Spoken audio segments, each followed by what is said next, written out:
Telugu matrimony ఆషాఢం offer. ఆషాఢం full గా free. 200 కోట్లంటే అంత ఈజీనా?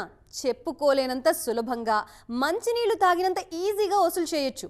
South ఇండియాలో కొందరు హీరోల్ని వాళ్ళ స్టార్డమ్ని చూస్తుంటే అదే అనిపిస్తోంది.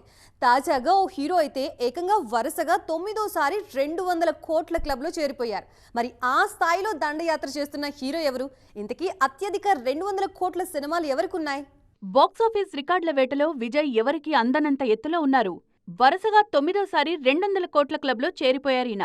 కెరీర్లో చివరి సినిమాగా వచ్చిన జననాయగన్ కేవలం 4 రోజుల్లోనే 220 కోట్లకు పైగా వసూలు చేసింది. తమిళనాడు ప్రేక్షకులతో పాటు ఓవర్సీస్ మార్కెట్ కూడా విజయ్కు ప్రతిసారి బ్రహ్మరథం పడుతుండటంతో బాక్సాఫీస్ దగ్గర ఈ రేంజ్ వసూళ్లు సాధ్యమవుతున్నాయి. 2017లో వచ్చిన మెర్సల్ సినిమాతో మొదటిసారి 200 కోట్ల మార్క్ టచ్ చేశారు. ఆ తర్వాత వచ్చిన సర్కార్, Bigil, master, beast, Varisu, Leo, greatest of all time సినిమాలు కూడా హిట్టు ఫ్లాపులతో పని లేకుండా 200 కోట్ల మార్క్ దాటేశాయి. సినిమాకు ఎలాంటి టాక్ వచ్చినా సరే తన స్టార్డమ్తో వరుసగా ఈ అరుదైన ఫీట్ సాధించిన ఏకైక సౌత్ హీరోగా విజయ్ సరికొత్త చరిత్ర సృష్టించారు.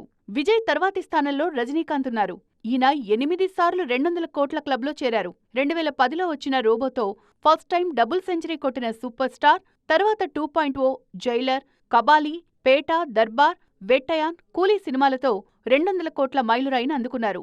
కాకపోతే విజయ్ చేసినట్లుగా వరుసగా ఈ ఫీట్ చేయలేకపోయారు రజనీకాంత్. ప్రస్తుతం జైలర్ 2, ధర్మన్ సినిమాలతో బిజీగా ఉన్నారీయన. టాలీవుడ్ నుంచి అత్యధిక 200 కోట్ల సినిమాలు ఉన్నది ప్రభాస్ ఒక్కరికే.